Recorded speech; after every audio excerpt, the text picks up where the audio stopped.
नमस्कार दोस्तों, स्वागत है आपका हमारे YouTube channel exam GK quiz पर। आज हम प्रागैतिहासिक काल टॉपिक के सीरीज का 5वां भाग देखेंगे, जिसमें क्वेश्चन नंबर 81 से 100 तक के अति महत्वपूर्ण ऑब्जेक्टिव प्रश्नों को पढ़ेंगे। ये सभी प्रश्न SSC, UPSC, railway, banking, state exams या किसी भी कॉम्पिटिटिव एग्जाम में बार बार पूछे जाते हैं, इसलिए वीडियो को ध्यान से देखें और लास्ट तक जरूर बने रहें। यदि किसी प्रश्न के उत्तर मालूम हो तो कमेंट में बता सकते हैं। वीडियो पसंद आए तो इसे लाइक और दोस्तों के साथ शेयर जरूर करें। साथ ही चैनल को सब्सक्राइब कर ऑल नोटिफिकेशन ऑन रखें ताकि कोई भी महत्वपूर्ण टॉपिक आपसे मिस ना हो। तो चलिए दोस्तों, बिना देर किए वीडियो को शुरू करते हैं। क्वेश्चन नंबर 81, निम्नलिखित में से किस स्थल से ताम्र निर्मित सारथी युक्त रथ का खिलौना मिला है? आपके ऑप्शंस हैं A Daimabad, B Utnur, C Hallur, D Payyampalli.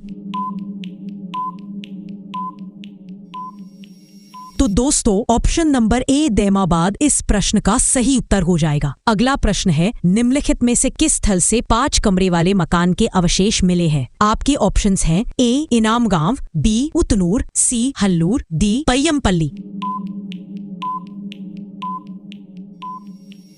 तो दोस्तों, ऑप्शन नंबर A इनाम गांव इस प्रश्न का सही उत्तर हो जाएगा। अगला प्रश्न है, किस क्षेत्र से प्राप्त होने वाली चित्रित मृतभांड को सर्वोत्कृष्ट माना जाता है? आपके ऑप्शंस हैं A Ahar, B Kayatha, C सवालदा, D Malwa.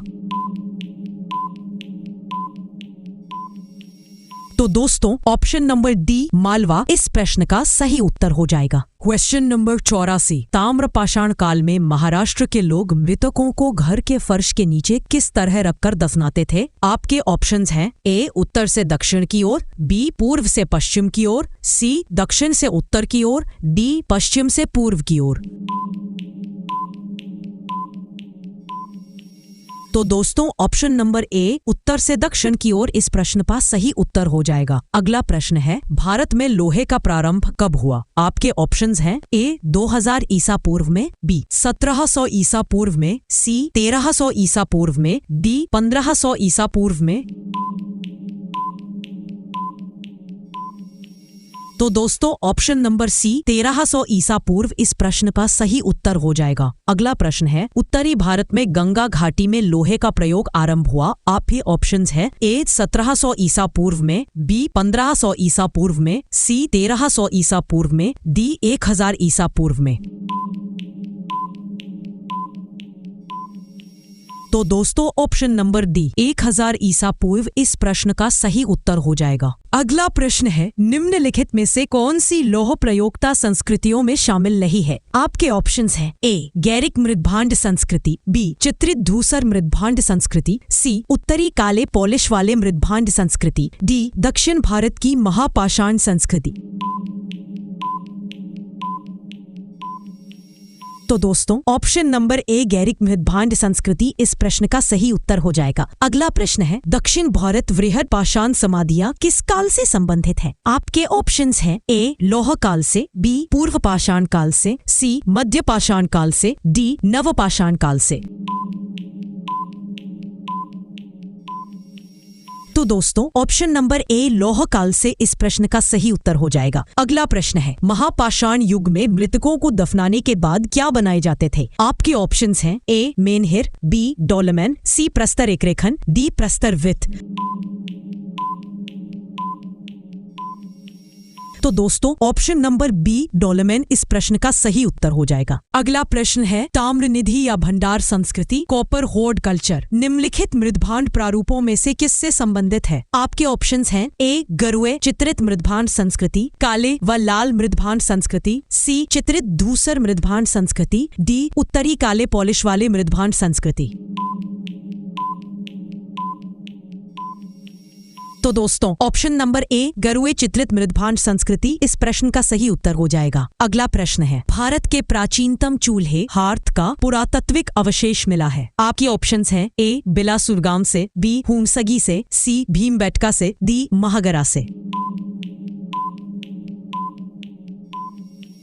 तो दोस्तों, ऑप्शन नंबर A बिलासुरगान से इस प्रश्न का सही उत्तर हो जाएगा। अगला प्रश्न है, निम्नलिखित में से किस स्थान से मध्यपाषाण काल के पशुपालन के प्रमाण मिले हैं? आपके ऑप्शंस हैं A औदे, B बोरी, C बागोर, D लखनिया। तो दोस्तों ऑप्शन नंबर सी बागोर इस प्रश्न का सही उत्तर हो जाएगा। अगला प्रश्न है, भारत में निम्नलिखित किस नवपाषाणिक स्थल को सर्वप्रथम सूचित किया गया? आपके ऑप्शंस हैं ए कोलदीवा, बी चिरांद, सी गुफकरान, डी लिंगसुगुर। तो दोस्तों ऑप्शन नंबर डी लिंगसुगुर इस प्रश्न का सही उत्तर हो जाएगा। अगला प्रश्न है, मानव के क्रमिक विकासवाद को पहली बार किसने वैज्ञानिक ढंग से प्रतिपादित किया? आपके ऑप्शंस हैं ए हीगल, बी मार्क्स, सी डार्विन, हेरोडोट। तो दोस्तों ऑप्शन नंबर सी डार्विन इस प्रश्न का सही उत्तर हो जाएगा। अगला प्रश्न है, चार्ल्स डार्विन मुख्य रूप से क्या थे? आपके ऑप्शंस हैं ए एक कलाकार, बी एक इतिहासकार, सी एक जीव वैज्ञानिक, डी एक समाजशास्त्री। तो दोस्तों ऑप्शन नंबर सी एक जीव वैज्ञानिक इस प्रश्न का सही उत्तर हो जाएगा। अगला प्रश्न है, चार्ल्स डार्विन किस देश के निवासी थे? आपके ऑप्शंस है A England, B France, C Germany और अमेरिका।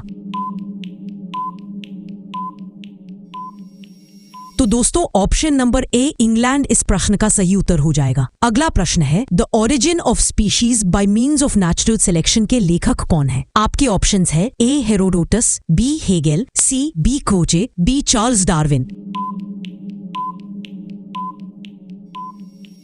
तो दोस्तों option number D Charles Darwin इस प्रश्न का सही उत्तर हो जाएगा। अगला प्रश्न है, चार्ल्स डार्विन की रचना the origin of species by means of natural selection कब प्रकाशित हुई थी? आपके ऑप्शंस है ए 1559 ईसा पूर्व में, बी 1659 ईसा पूर्व में, सी 1759 ईसा पूर्व में, डी 1859 ईसा पूर्व में। तो दोस्तों ऑप्शन नंबर डी 1859 ईसा पूर्व इस प्रश्न का सही उत्तर हो जाएगा। अगला प्रश्न है, द डिसेंट ऑफ मैन किसके द्वारा लिखा गया है? आपके ऑप्शंस हैं A William Shakespeare, B Karl Marx, C Frederick Engels, D Charles Darwin.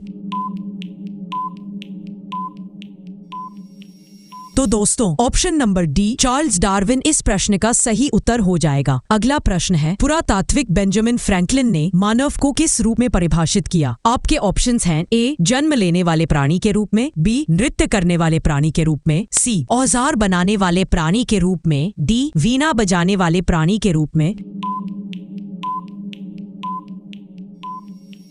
तो दोस्तों ऑप्शन नंबर सी औजार बनाने वाले प्राणी के रूप में इस प्रश्न का सही उत्तर हो जाएगा। तो दोस्तों ये थे प्रागैतिहासिक काल टॉपिक की सीरीज के 5वें भाग के क्वेश्चन नंबर 81 से 100 तक के अति महत्वपूर्ण ऑब्जेक्टिव प्रश्न। आशा है कि आपको यह वीडियो पसंद आया होगा और आपने कुछ नया सीखा होगा। अगर वीडियो अच्छा लगा हो तो इसे लाइक करें और अपने दोस्तों के साथ शेयर करें और चैनल को सब्सक्राइब करके ऑल नोटिफिकेशन ऑन रखना न भूलें, ताकि आने वाले हर महत्वपूर्ण टॉपिक की वीडियो आप तक सबसे पहले पहुंच सके। आपका हर लाइक, कमेंट और शेयर हमें और बेहतर कंटेंट लाने के लिए प्रेरित करता है। तो मिलते हैं प्रागैतिहासिक काल टॉपिक की सीरीज के 6ठे भाग में। तब तक के लिए जय हिंद, जय श्री राम।